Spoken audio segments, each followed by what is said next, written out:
Hello friends, मैं आई हूँ यहाँ पे स्कैनिंग के लिए क्योंकि मैं इनविजिबल ब्रेसेस ले रही हूँ।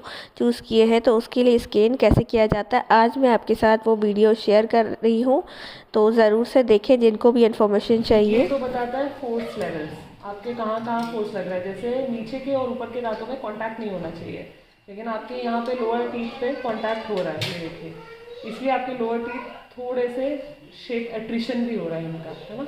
तो ये है हैवी कॉन्टैक्ट्स, रेड एरिया दिखाता है। तो हमें बेसिक हमारा गोल है कि आगे के दांत क्योंकि सबसे छोटे हैं, इनको रिलीव किया जाए और इन पे से फोर्स हटाया जाए।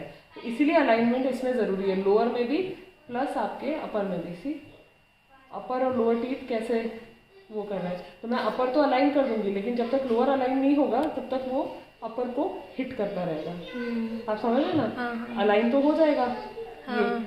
लेकिन जो लोअर की पोजीशन चेंज नहीं हुई तो वो तो वैसे ही हिट करती रहेगी और वीक होती रहेगी लोअर टीथ। प्लस आपके एक इम्पैक्टिव कैनाइन है, तो वो जड़ पे वो इफेक्ट कर रहा है और ऊपर से ये बाइट इफेक्ट कर रही है। एक तो ये चीज़। अब ट्रीटमेंट का आप स्टॉप कर लीजिए video. Hello guys, welcome back to my channel. और आज मैं आपके साथ अपने ऑर्थोडोंटिक ट्रीटमेंट के बारे में डिस्कस कर रही हूँ। जैसे कि मैं अपनी ब्रेसेस जर्नी आपके साथ शेयर कर रही हूँ, तो मैंने किस किन स्टेजेस से आपको गुजरना पड़ता है आपके ब्रेसेस लगने से पहले, तो और कितने टाइप के ब्रेसेस हैं जो इंडिया में अवेलेबल हैं। तो मेटेलिक ब्रेसेस से लेके जो कि बहुत ही ईजीली आपको इजीली विजिबल होते हैं, उनसे लेके इनविजिबल ब्रेसेस तक भी होता है। जैसे कि अभी मैंने इनविजिबल ब्रेसेस लगा रखे हैं और वो आप लोगों को बिल्कुल भी नहीं दिख रहे होंगे। तो मुझे किन किन स्टेजेस से जाना पड़ा। तो मेरा सबसे पहले आरसीटी हुआ, क्योंकि एक दांत में मेरे कैविटी थी। तो डेंटिस्ट जो है, जो आपके जो ऑर्थोडोंटिस्ट है, वो ये चेक करेंगे कि आपके दांत में कहीं से कोई मतलब कैविटी तो नहीं लगी है। क्योंकि जब या तो आप मेटेलिक या सेरेमिक ब्रेसेस या जो भी ब्रेसेस ले रहे हैं, तो वो आपका सांचा बनाया जाता है दांतों का। और अगर आप इनविजिबल ब्रेसेस ले रहे हैं मेरी तरह, मतलब क्लियर अलाइनर्स जिनको बोलते हैं, तो उनके लिए स्कैनिंग की जाती है जिससे कि नाप अच्छे से आए। तो इसीलिए वो लोग दांत की स्कैनिंग करते हैं। और कोई आपका दांत अगर गड़बड़ होता है तो वो सांचे जो आपके बन के आते हैं क्लियर अलाइनर्स, वो गड़बड़ भी हो सकते हैं। इसलिए सबसे पहले कोई से दांत में अगर कैविटी होगी तो आपका आरसीटी ट्रीटमेंट होगा। और उसके बाद जो है डॉक्टर, सबसे फर्स्ट स्टेज तो यही होती है कि आपके दांतों का एक्सरे किया जाता है।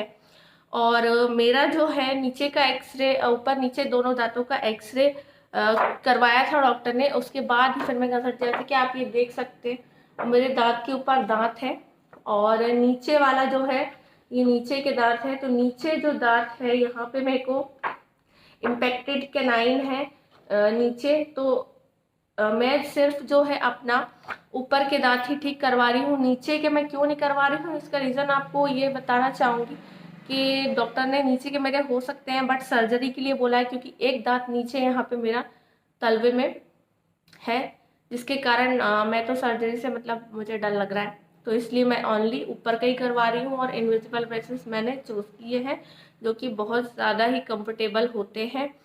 तो सबसे पहले तो एक्सरे होगा, है ना। उसके बाद अटैचमेंट्स लगाए जाएंगे। तो अटैचमेंट्स का वीडियो आप लोग यहाँ पे देख सकते हैं कि किस टाइप से अटैचमेंट हो रहा है। और स्कैन का वीडियो भी मैं आपके साथ शेयर कर रही हूँ। थोड़ा सा ही लिया था मैंने कि किस तरह से इनविजिबल ब्रेसेस के लिए स्कैन किया जाता है। स्कैन करने के बाद आपको अटैचमेंट्स लगा दिए जाते हैं।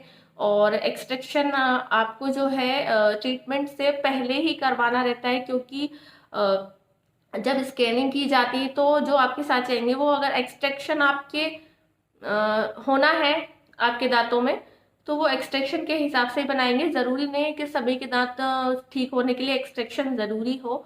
तो मेरे दांतों के लिए एक्सट्रैक्शन बहुत ज़रूरी था, क्योंकि एक के ऊपर एक दांत थे और जगह नहीं थी नीचे लाने के लिए। इसलिए एक्सट्रैक्शन के बाद ही मतलब स्कैनिंग तो पहले ही हो जाती है, फिर वो एक्सट्रैक्शन के हिसाब से आपके लिए नंबर ऑफ ट्रेज आती हैं जो कि आप आराम से घर पे पहन सकते हो। आपको बार बार, जैसे कि मैं 350 किलोमीटर्स दूर रहती हूँ जहाँ मेरा ट्रीटमेंट चलता है, तो आपको बार बार डेंटिस्ट के पास जाने की ज़रूरत नहीं होती, जैसा कि मेटेलिक और सेरेमिक ब्रेसेस में होता है। मेटेलिक और सेरेमिक में क्या होता है ना कि तार कभी टूट जाता है या ब्रैकेट टूट जाता है, तो आपको ज़रूरत पड़ती है डेंटिस्ट के पास बार बार जाने में। तो इसमें सबसे अच्छी बात यह है कि हम लोग आराम से घर में रह के अपना ये सेल्फ ट्रीटमेंट होता है एक्चुअली। तो आप पे डिपेंड करता है, 22 से 23 घंटे तक आपको, या 2 घंटे आप इसको निकाल के आराम से खाना खा सकते हो।